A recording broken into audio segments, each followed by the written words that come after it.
Et on explore cet aspect de la résilience rwandaise avec notre invité, Mehdi Ba. Bonsoir. Bonsoir. Bienvenue au Journal Afrique. Alors vous êtes journaliste à Jeune Afrique, vous connaissez bien le Rwanda. Première question, peut-être pour commencer, quand on regarde l'histoire de ce pays, le Rwanda, est-ce qu'il était programmé pour devenir ce qu'il est aujourd'hui, ou bien est-ce que paradoxalement c'est le traumatisme du génocide qui a permis cette transformation économique, politique, sociale? Non, je pense que le Rwanda était programmé pour tout, sauf pour arriver à ce que vous décrivez dans ce reportage et dans d'autres que vous avez pu diffuser ces derniers jours. Le Rwanda en 94, c'est l'apocalypse. Il y a plus rien. Il n'y a plus personne, il n'y a plus rien. C'est un pays failli.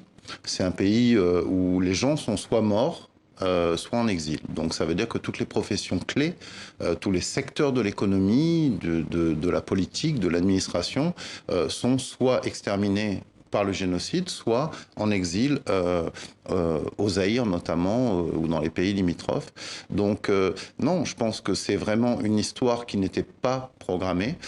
C'est une histoire qui s'est faite de manière très progressive. Moi, je dirais qu'il y a trois périodes clés. Il y a une période qui va jusqu'à la fin des années 90, où là, vraiment, le Rwanda semble aller dans le mur.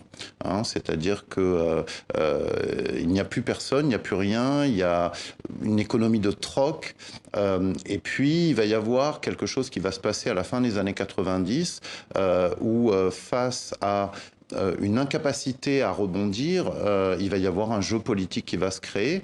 Alors, ça va coïncider, parce que je crois que tout le monde le sait, il y a quelque chose dans l'évolution du Rwanda qui est calqué aussi sur une personnalité, qui est en l'occurrence le président actuel, qui est Paul Kagame, qui a joué un rôle clé pendant la guerre de libération et pendant la guerre contre les génocidaires. Donc, je n'ai pas le temps de revenir sur le détail de tout ça. Ça, c'est pour la première partie. Vous disiez effectivement, ça s'est passé en 3 temps, en fait, finalement. En 3 temps. Ensuite, il va y avoir, donc, à partir de... En 2000, Paul Kagame est désigné président parce qu'en fait, le Rwanda va dans le mur. À l'époque, le Rwanda va dans le mur, c'est-à-dire que 6 ans après le génocide, vers 98, 99, les choses se passent mal.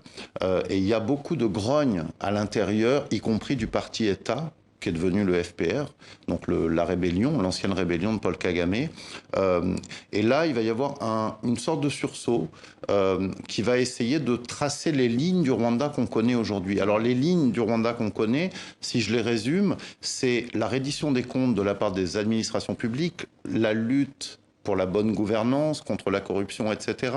C'est le développement économique endogène, c'est-à-dire qui ne doit rien même à l'extérieur. C'est-à-dire que voilà, il y a vraiment... Alors justement, je rebondis là-dessus. Est-ce que c'est pour ça qu'aujourd'hui le Rwanda exerce une telle fascination sur les élites africaines, et pas que sur les élites d'ailleurs? Je pense qu'il y a une fascination, enfin on la constate, moi je la constate puisque je connais bien aussi le Sénégal et un petit peu la région ouest africaine, je la constate voilà, du Mali à la Guinée, au Burkina, etc.